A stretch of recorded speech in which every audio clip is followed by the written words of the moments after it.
বরিশাল ঢাকা মহাসড়কে বাস খাদে পড়ে নারী নিহত। বরিশালে মোটরসাইকেলের ধাক্কায় প্রাণ গেল পরিচ্ছন্নতা কর্মীর। পটুয়াখালীতে লঞ্চ পল্টনের চাপে কিশোরের পা প্রায় বিচ্ছিন্ন।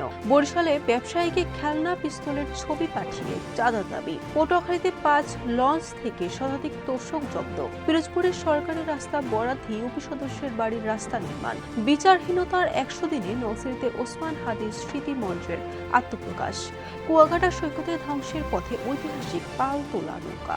আসসালামু আলাইকুম। বরিশাল.নিউজ থেকে রাত 9টার শীর্ষ সংবাদে আমি ফারহানা করিম তুলি। এতক্ষণ শুনলেন সংবাদ শিরোনাম, এখন বিস্তারিত।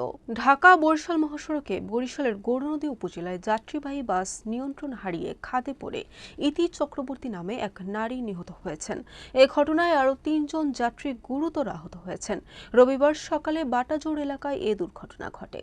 রাস্তা ঝাড়ু দিতে গিয়ে মোটরসাইকেলের চাপায় বরিশাল সিটি কর্পোরেশনের পরিচ্ছন্নতা কর্মী মমতাজ বেগম নিহত হয়েছেন।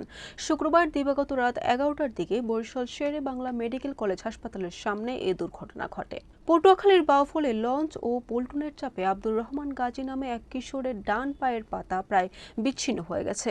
গুরুতর আহত অবস্থায় তাকে প্রথমে উপজেলা স্বাস্থ্য কমপ্লেক্সে নেওয়া হলে সেখান থেকে উন্নত চিকিৎসার জন্য বরিশাল শেরে বাংলা মেডিকেল কলেজ হাসপাতালে পাঠানো হয়। খেলনা পিস্তল ও কার্তুজের ছবি পাঠিয়ে ব্যবসায়ীর কাছে চাঁদা দাবির অভিযোগে সাব্বির নামে এক যুবককে গ্রেফতার করেছে পুলিশ। এ সময় তার কাছ থেকে একটি খেলনা পিস্তল ও কার্তুজ উদ্ধার করা হয়।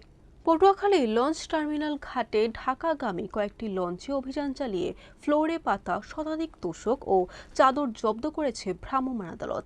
এতে সাধারণ যাত্রীদের মাঝে স্বস্তি ফিরে এসেছে। পিরোজপুরের জিয়ানগর উপজেলায় সরকারি রাস্তা সংস্কারের বরাদ্দে ইট ব্যবহার করে ইউনিয়ন পরিষদ সদস্যের নিজ বাড়ির রাস্তা নির্মাণের অভিযোগ উঠেছে। এই ঘটনায় অভিযুক্ত ইউপি সদস্য মোহাম্মদ মিজান হাওলাদারকে কারণ দর্শানোর নোটিশ দিয়েছে উপজেলা প্রশাসন।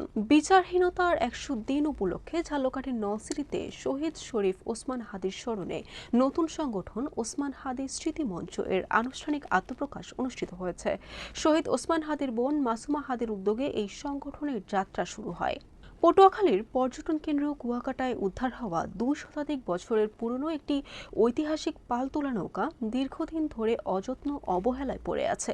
যথাযথ সংরক্ষণের অভাবে বৃষ্টিতে ভিজে রোদে শুকিয়ে ধীরে ধীরে ক্ষয় হয়ে যাচ্ছে প্রত্নতাত্ত্বিক গুরুত্বপূর্ণ এই নিদর্শনটি। এতে হতাশা প্রকাশ করছেন পর্যটক ও স্থানীয়রা। বরিশাল.নিউজ।